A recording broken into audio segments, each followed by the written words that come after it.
Hello students, स्वागत है आप सभी का। आज का जो लेक्चर है वो है आर्मेचर रिएक्शन के बारे में, यानी आर्मेचर प्रतिक्रिया। आर्मेचर प्रतिक्रिया क्या होती है और इससे जो ईएमएफ प्रेरित होता है जनरेटर के अंदर है उस पर क्या इफेक्ट पड़ता है, और अगर इसका मान ज़्यादा बढ़ जाए तो क्या होगा, अगर इसका मान कम करें तो क्या होगा, और अपने जो जनरेटर की जो एफिशिएंसी है वो किस पर डिपेंड करती है, यानी अगर उसका मान ज़्यादा हो आर्मेचर रिएक्शन का तब होती है, या आर्मेचर का रिएक्शन का मान कम हो तब होती है। तो ऐसे इंटरेस्टिंग फैक्ट जानने के लिए हमारे चैनल पर बने रहे, और जिसने भी चैनल को सब्सक्राइब नहीं किया है चैनल को सब्सक्राइब कर लें और बेल आइकन को प्रेस कर दें ताकि लेटेस्ट वीडियो आपको मिलती रहे। तो आज का जो लेसन है वो अपने स्टार्ट करते हैं। अपना जो काफ़ी दिनों से टॉपिक चल रहा था डीसी जनरेटर,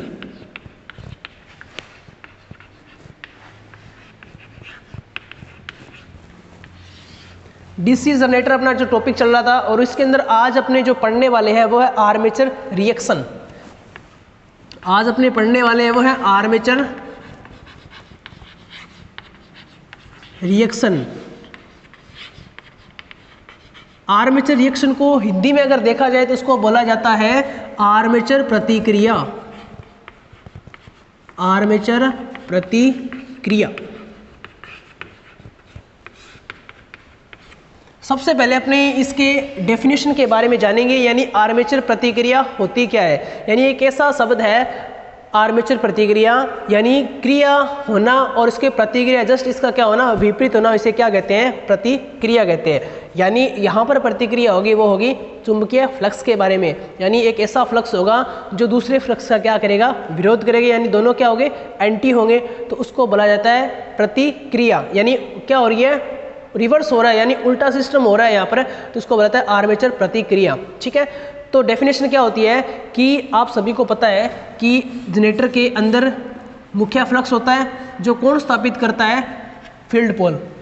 फील्ड पोल स्थापित करते हैं, ये इसको क्या बोला जाता है, मेन फ्लक्स है। मेन फ्लक्स है, मेन फ्लक्स होता है। आपको पता है कि इसकी डायरेक्शन क्या होती है, एन से एस की ओर। मेन फ्लक्स की डायरेक्शन क्या होती है, एन से एस की ओर होती है। इसका मान क्या होता है, ज़्यादा होता है। ठीक है, अपने जो पढ़ने वाले हैं आर्मेचर प्रतिक्रिया, इसकी मैं डेफिनेशन बता दूं आपको कि आर्मेचर द्वारा स्थापित चुंबकीय फ्लक्स मुख्य चुंबकीय फ्लक्स का क्या करता है, विरोध करता है, तो उसे कहते हैं आर्मेचर रिएक्शन। समझ में आ गया सभी को। यानी आर्मेचर द्वारा स्थापित फ्लक्स से मुख्य फ्लक्स का क्या करेगा, विरोध करेगा, जिससे टोटल फ्लक्स में क्या आएगी, कमी आएगी। और आपको पता है कि कमी आने के कारण क्या होता है कि जनरेटर के अंदर वोल्टेज के अंदर भी क्या आ जाएगी, गिरावट आ जाएगी। तो इसे क्या बोलते हैं, आर्मेचर प्रतिक्रिया या फिर आर्मेचर रिएक्शन कहते हैं। समझ में आ गया। अब बात करते हैं, ये तो है अपना मेन फ्लक्स जो फील्ड वाइंडिंग बना रही है। अब सेकंड में डायग्राम बना रहा हूं वो है आर्मेचर का फ्लक्स। आपको पता है कि आर्मेचर का जो चालक है वो मैं इस तरीके से शो कर रहा हूं। इसमें जो डायरेक्शन है वो इस साइड से आ रही है और इस साइड से धारा क्या है, जा रही है। ये आपका एन पोल है, ये क्या आपका एस पोल है। यहां तक सभी को समझ में आया। अब बात करते हैं कि जब लोड लगाया जाता है, यानी ऑन लोड पे लोड लगाया जाता है, तो आपको पता है कि आर्मेचर के अंदर धारा का प्रवाह होगा। और जब किसी भी चालक या फिर किसी भी कॉइल में जब इलेक्ट्रिक करंट फ्लो होती है तो वह अपना एक स्वयं का चुंबकीय क्षेत्र क्या करती है, स्थापित करती है। और स्वयं का चुंबकीय क्षेत्र स्थापित करेगी तो आपको पता है कि इस कॉइल का यहाँ पर चुंबकीय क्षेत्र होगा और इस कॉइल का यहाँ पर चुंबकीय क्षेत्र होगा। यहाँ तक सभी को समझ में आया। एक तो है मेन फ्लक्स एन और एस पोल का। अब जैसे क्या हुआ कि मैंने इस आर्मेचर को लोड से जोड़ दिया गया है, तो आर्मेचर के अंदर धारा प्रवाहित होगी, और ये आर्मेचर के अंदर धारा प्रवाहित होगी तो क्या होगा, आर्मेचर कॉइल अपना एक स्वयं का यानी खुद का चुंबकीय क्षेत्र का क्या करेगी, निर्माण करेगी। ठीक है, अब अपने को पता है धारा की डायरेक्शन का पता है कि कॉइल में धारा क्या है, नीचे की ओर आ रही है, और इस कॉइल में धारा कहाँ जा रही है, ऊपर की ओर जा रही है। तो इसके अंदर अपनों को चुंबकीय क्षेत्र की दिशा ज्ञात करनी है तो किस नियम से की जाती है, हेलिक्स के दाएं हाथ से नियम से अपने क्या करेंगे कि चुंबकीय क्षेत्र की दिशा ज्ञात करेंगे। तो क्या होता है कि जो अंगूठा होता है वो बताता है धारा की दिशा को, और जो मुड़ाव है उंगलियों का उंगलियों का जो मुड़ाव है इस तरीके से क्या है, उंगलियां इस तरीके से मुड़ी हुई है, तो ये क्या बताएगी, चुंबकीय क्षेत्र की दिशा को।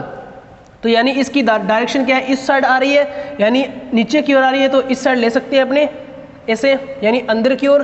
तो यानी इसका मुड़ाव क्या है, इस ओर है, तो यहाँ का जो फ्लक्स बनेगा वो ऐसे होगा, यहाँ से फ्लक्स आया, यहाँ से टर्न हो गया, यहाँ से वापस इस तरीके से। तो इसकी जो फ्लक्स की डायरेक्शन है वो क्या है, क्लॉकवाइज है। ठीक है, अब आपको पता है कि इसके अंदर धारा की डायरेक्शन इससे क्या है, विपरीत है। तो यहाँ पर भी क्या हो जाएगा कि जस्ट इसका जो फ्लक्स बना है इसके विपरीत डायरेक्शन होगी, यानी ये क्लॉकवाइज है तो यहाँ पर क्या होगी, एंटी क्लॉक। तो इसकी डायरेक्शन इस साइड से यूं जाएगी। यहाँ तक सभी को समझ में आ गया?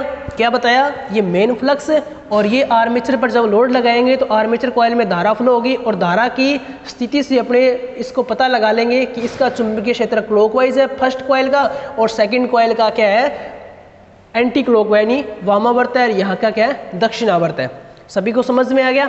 अब बात करते हैं कि तीसरे डायग्राम से, ये एन पोल है, ये क्या है, एस पोल है।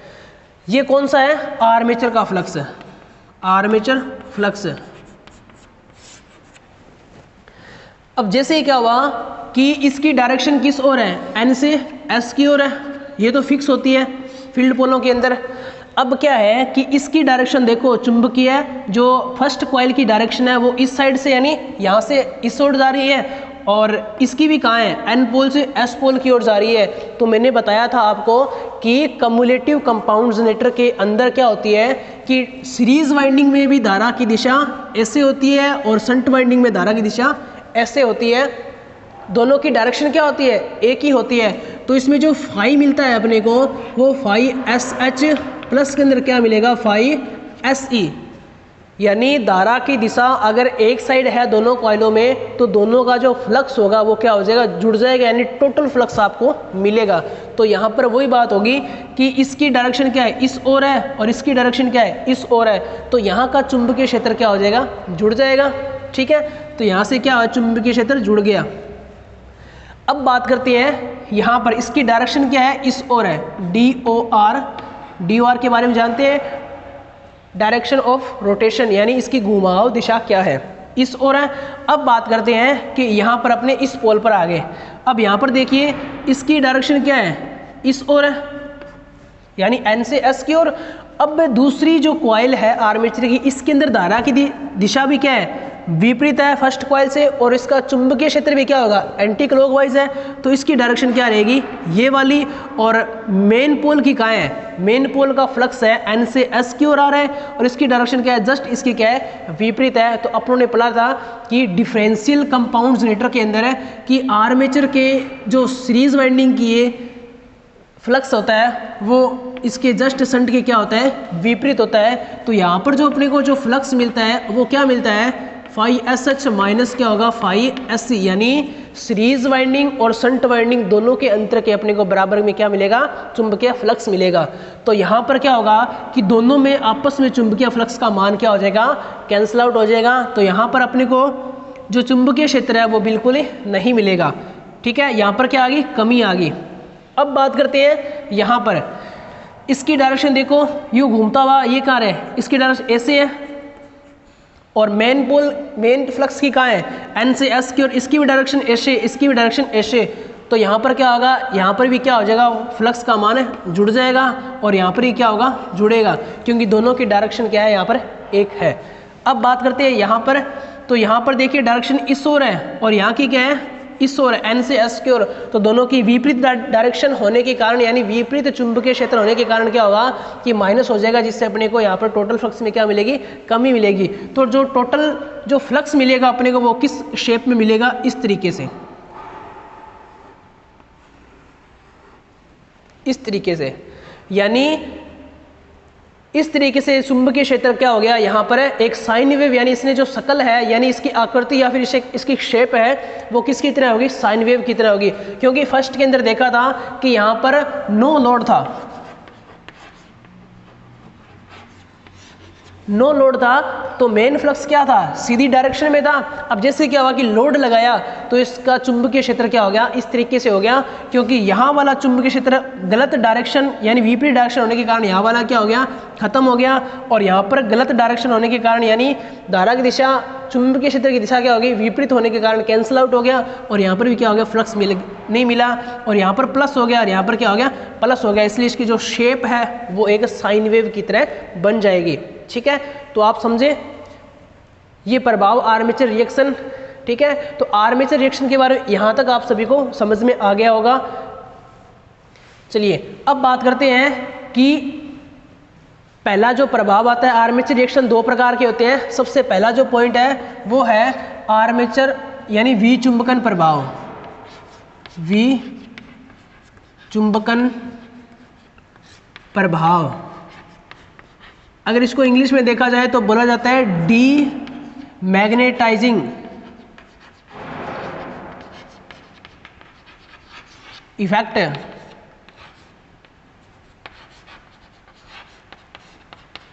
डीमैग्नेटाइजिंग इफेक्ट कहते हैं इसको। ये क्या होता है डीमैग्नेटाइजिंग इफेक्ट, यानी जब किसी भी चालक यानी आर्मेचर को जब लोड से जोड़ा जाता है तो लोड धारा फ्लो होती है, और लोड धारा के कारण क्या होगा, आर्मेचर के अंदर एक चुंबकीय क्षेत्र का निर्माण होगा, और वो चुंबकीय क्षेत्र क्या करेगा, मुख्य चुंबकीय क्षेत्र का क्या करेगा, विरोध करेगा, जिसके कारण मुख्य फ्लक्स के अंदर क्या आ जाती है, कमी आ जाती है। इसलिए इसको क्या कहते हैं, विचुंबकन प्रभाव कहते हैं। यहाँ तक सभी को समझ में आ गया। विचुंबकन प्रभाव क्या होता है कि जब जनरेटर को लोड से जोड़ा जाता है तो आर्मेचर कॉइल में बहुत ज़्यादा धारा फ्लो होती है, और धारा फ्लो होगी तो क्या बनाएगा, वो एक आर्मेचर स्वयं का चुंबकीय क्षेत्र बनाएगा, और चुंबकीय क्षेत्र क्या करेगा, मुख्य का क्या करेगा, विरोध करेगा, जिससे फ्लक्स में क्या आ जाती है, कमी आ जाती है। और फ्लक्स में कमी आने के कारण आपको पता है वोल्टेज के मान में भी क्या आएगी, गिरावट आएगी।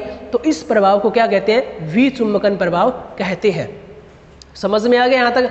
अब बात करते हैं कि इस प्रभाव को दूर करने के लिए क्या किया जाता है, यानी इसका निवारण कैसे करें।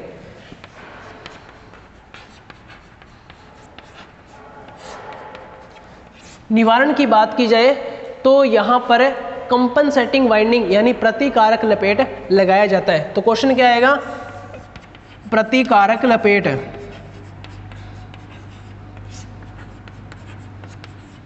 इसको बोलता है कंपनसेटिंग वाइंडिंग।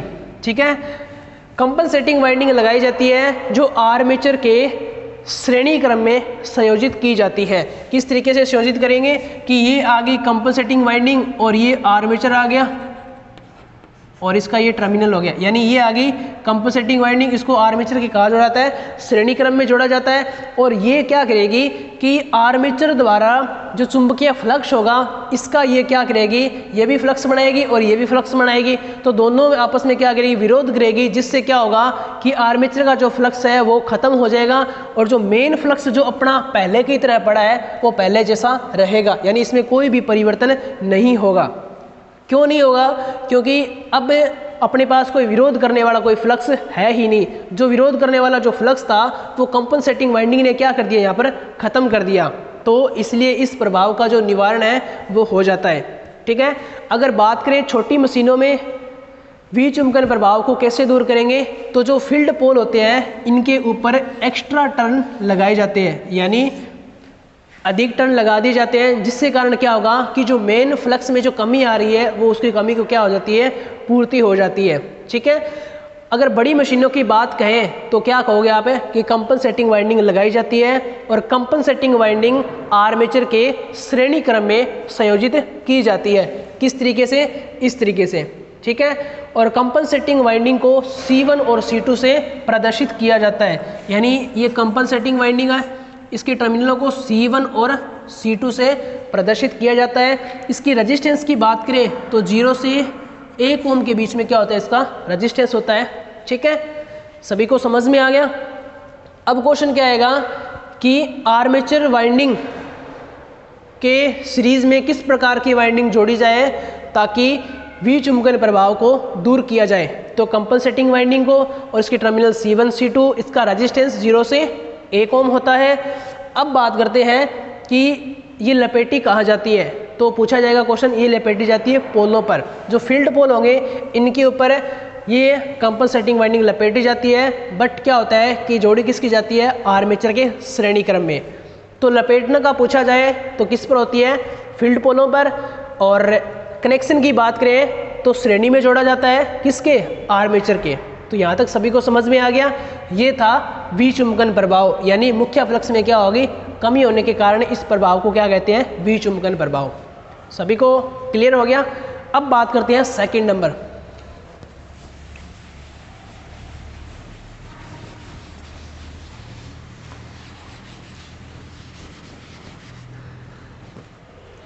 दो नंबर अपने बात करते हैं क्रॉस मैग्नेटिक इफेक्ट।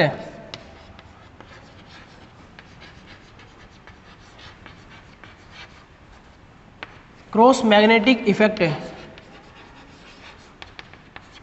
इसको बोला जाता है चुंबकीय विक्षोभ प्रभाव। चुंबकीय विक्षोभ प्रभाव समझ में आ गया आपको, यानी क्रॉस मैग्नेटिक इफेक्ट, इसे क्या कहते हैं, चुंबकीय विक्षोभ प्रभाव हिंदी के अंदर, और इंग्लिश में क्रॉस मैग्नेटिक इफेक्ट। ये क्या होता है, इसको जानने से पहले मैं आपको बता दूं कि कुछ बातों को जानना आपके लिए बहुत ही जरूरी है। जैसे जीएनए, जीएनए क्या होता है, जीएनए की बात की जाए कि फील्ड पोलों के मध्य का जो अक्ष होता है उसे क्या कहते हैं, जीएनए। यानी ये एक एन पोल है और यहाँ पर क्या है, एस पोल है, ठीक है। इनके जो मध्य की जो काल्पनिक रेखा होती है इसे क्या कहते हैं, जी एन ए, या इसे कहते हैं जी एन पी, यानी जियोमेट्रिक न्यूट्रल एक्स, या फिर अपने कहते हैं जियोमेट्रिक न्यूट्रल पोल, ठीक है। ज्यामितीय उदासीन अक्ष या ज्यामितीय उदासीन पोल, यहाँ तक समझ में आ गया। यानी दो फील्ड पोलों के मध्य एक काल्पनिक रेखा जिसे क्या कहते हैं, जीएनए कहते हैं, जिस पर क्या होता है कि धारा और वोल्टेज का मान, यहाँ पर अगर बात की जाए तो यहाँ पर क्या होता है, बिल्कुल जीरो होता है, ठीक है। यहाँ पर क्या होता है, ब्रशों को लगाया जाता है जीएनए पे, हमेशा जीएनए की पोजीशन होती है वहाँ पर हमेशा इन ब्रशों को लगाया जाता है। अब बात करते हैं एमएनए की। एमएनए क्या होता है कि एक एन चुंबक और एस, एक चुंबक अपने पास, इसके बीच में जो काल्पनिक रेखा होती है, दो ध्रुवों को विभाजित करने वाली काल्पनिक रेखा क्या कहलाती है, एम एन ए, या फिर कह सकते हैं अपने एम एन पी। दो ध्रुवों को विभाजित करने वाली काल्पनिक रेखा क्या कहलाती है, एम एन ए या फिर एम एन पी कहलाती है, यानी मैग्नेटिक न्यूट्रल अक्ष या मैग्नेटिक न्यूट्रल पोल। हिंदी में बात की जाए तो मैग्नेटिक न्यूट्रल, हिंदी में बात की जाए तो चुंबकीय उदासीन अक्ष या फिर चुंबकीय उदासीन पोल, ठीक है। यहाँ तक सभी को समझ में आया। अब बात करते हैं, चलो वो बात की बातें हैं, यहाँ तक आपको समझ में आ गया। अब क्या होता है कि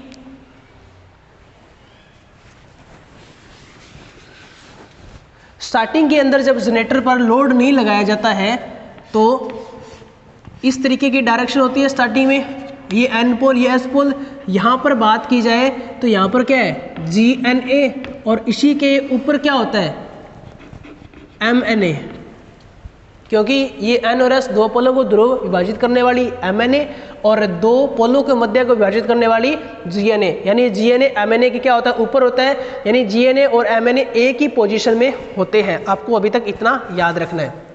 अब जैसे क्या होता है कि जनरेटर पर लोड लगाया जाता है तो लोड लगाने के कारण क्या होगा, जनरेटर में धारा फ्लो होगी और धारा वो आर्मेचर में धारा फ्लो होगी और आर्मेचर क्या बनाएगा, अपने एक समय का चुंबकीय क्षेत्र बनाएगा और वही चुंबकीय क्षेत्र क्या करेगा, मुख्य चुंबकीय क्षेत्र का विरोध करेगा, जिस कारण से क्या होगा कि इसकी जो शेप है, इसकी जो आकृति है वो क्या हो जाएगी, साइन वेव की तरह, ठीक है। अब इसको अपने नहीं लेते हैं, उससे पहले थोड़ा सा पीछे चलते हैं कि दो ध्रुवों को मिलाने वाली जो काल्पनिक रेखा है वो क्या कहलाती है, ये वाली जी एन ए, ठीक है। अब क्या होता है, जो ये चुंबक है वो किस तरीके की हो गई है, इस तरीके की चुंबक क्या हो गई है, इस तरीके का, यानी यहाँ पर क्या है, एन पोल है, यहाँ पर क्या है, एस पोल है। अब ये दो ध्रुवों को मिलाने वाली जो यानी उसको विभाजित करने वाली रेखा क्या कहलाती है, एम एन ए कहलाती है। अब एम एन ए क्या हो गया कि यहाँ पर आ गया, एमएनए की पोजीशन क्या होगी, थोड़ी सी क्रॉस में होगी, किसके, जीएनए के। यानी पहले जीएनए और एमएनए कहाँ थे, एक ही पोजीशन पे। जैसे ही लोड लगाया तो यहाँ पर चुंबकीय फ्लक्स में क्या आई, कमी आई, जिसके कारण मेन फ्लक्स क्या हो गया, एक साइन वेव की तरह हो गया। और साइन वेव की होने के कारण क्या होगा कि इसकी जो शेप है वो साइन वेव की हो गई, और इसका जो एमएनए है वो क्या, थोड़ा सा खिसक गया है, थोड़ा सा क्या हो गया, खिसक गया। और वो कितना खिसका है, वो होता है 5 डिग्री। कितना खिसका है, 5 डिग्री। कौन खिसक गया, एमएनए। जीएनए क्या है, पहले की स्थिति में है। तो इस प्रभाव को क्या कहते हैं अपने, चुंबकीय विक्षोभ प्रभाव। चुंबकीय विक्षोभ प्रभाव कहते हैं। क्यों कहते हैं, क्योंकि एमएनए जीएनए से क्या होता है, खिसक जाता है, और जिस कारण से क्या होता है कि स्पार्किंग का मान क्या होता है, बढ़ जाता है। क्यों बढ़ता है, क्योंकि जीएनए पे क्या होता है कि रोकर आर्म को लगाया जाता है, और जीएनए भी ब्रशों को लगाया जाता है। और यह एक ऐसा पॉइंट होता है जहाँ पर क्या होती है, स्पार्किंग बहुत ही निम्न होती है, और जो आर्मेचर के द्वारा जो वोल्टेज होती है, जो धारा होती है, वो जीएनए से मिलती है। और जैसे क्या हुआ कि पोजीशन उसकी चेंज होगी एमएनए की, तो अब क्या होगा कि जो एमएनए पे क्या होता है, ब्रश लगाए जाते हैं, तो जो जीएनए वाले जो इलेक्ट्रॉन्स है वो क्या है कि एमएनए पर जाएंगे, और एमएनए पर जाएंगे तो क्या होगा कि वहाँ पर इलेक्ट्रॉन्स क्या होंगे, जाएंगे, जिसके कारण क्या होगी, स्पार्किंग होगी। तो यहाँ पर स्पार्किंग का मान क्या होता है, बढ़ जाता है। चुंबकीय विक्षोभ क्या था कि एमएनए जीएनए से 5 डिग्री खिसक जाता है। इससे क्या होती है कि जनरेटर के अंदर कम्यूटेटर पर स्पार्किंग का मान बढ़ जाता है। तो इस प्रभाव को क्या कहते हैं, चुंबकीय विक्षोभ प्रभाव कहते हैं। कितना खिसकता है, 5 डिग्री। अब इसके निवारण की बात की जाए तो निवारण कैसे करें, निवारण की बात करें, निवारण से पहले मैं आपको कुछ फैक्ट है वो बता दूं कि इसकी जो डायरेक्शन है वो मान लेते हैं इस साइड है, यानी क्लॉकवाइज है। तो क्लॉकवाइज है तो आगे आने वाला जो पोल होता है, ये चीज़ 4 पॉइंट हो गए, एक ये पॉइंट, ये और ये, टोटल कितने हो गए, 4 पॉइंट हो गए। इसकी डायरेक्शन क्या है, इस ओर है। तो यहाँ पर बात करें कि जो आर्मेचर के जो आगे आने वाला पोल होता है उसको बोलते हैं एलपीटी। एलपीटी यानी लीडिंग पोल टिप, यानी लीडिंग यानी जो लीड कर रहा है, जो आगे नेतृत्व कर रहा है, उसको क्या कहते हैं, लीडिंग पोल टिप। जो पीछे रह गया उसको क्या बोला जाता है, टीपीटी, यानी ट्रेलिंग पोल टिप, टीपीटी। अब जैसे कि आर्मेचर ने घूमना, एक राउंड लगाया, आधा राउंड लगाया, अब क्या होगी दिशा यहाँ पर, तो आगे आने वाला पोल क्या कहलाएगा, बताइए आप सभी स्टूडेंट्स, एलपीटी, एलपीटी। तो ये क्या हो गया, लीडिंग पोल टिप, और जो पीछे रह गया वो क्या होगा, टीपीटी, यानी ट्रेलिंग पोल टिप। समझ में आ गया आप सभी को, ठीक है। जो आगे आने वाला पोल एलपीटी, जो पीछे रह गया टीपीटी, ठीक है। तो ये क्या हुआ कि एमएनए जीएनए से 5 डिग्री खिसक गया, जिससे स्पार्किंग का मान बढ़ गया। तो इस प्रभाव को क्या कहते हैं, चुंबकीय विक्षोभ प्रभाव। इस प्रभाव को दूर करने के लिए क्या किया जाता है, यहाँ पर पहली जो बात आती है वो आती है कि जीएनए को एमएनए पर लाया जाता है। अब क्या होता है, एमएनए यहाँ पर आके क्या हो गया, फिक्स हो गया। एमएनए को अपने नहीं हिला सकते। एमएनए किसी कारण हिलता है, लोड के कारण। लोड का मान बढ़ेगा, कॉइल में चुंबकीय फ्लक्स बढ़ेगा, जिससे क्या मेन फ्लक्स में कमी आएगी, तो इसकी शेप इस तरीके से हो जाएगी। तो जीएनए क्या हो जाएगा कि मेन फ्लक्स जो है उसकी डायरेक्शन में क्रॉस में हो जाएगा।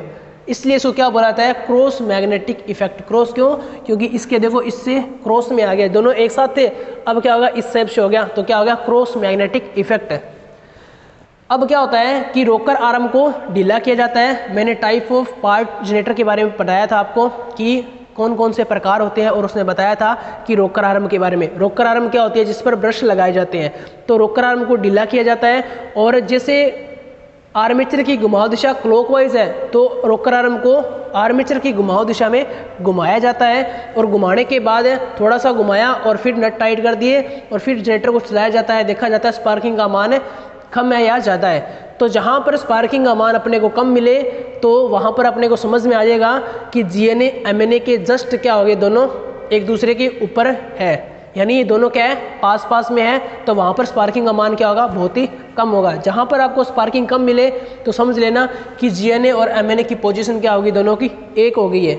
और इसको किसके आधार पे किया जाता है, रोकर आर्म को किया जाता है। आपको ऐसा नहीं करना है कि आर्मेचर क्लॉकवाइज घूम रहा है और आप जो रोकर आर्म को वो एंटी क्लॉक घुमा रहे हो।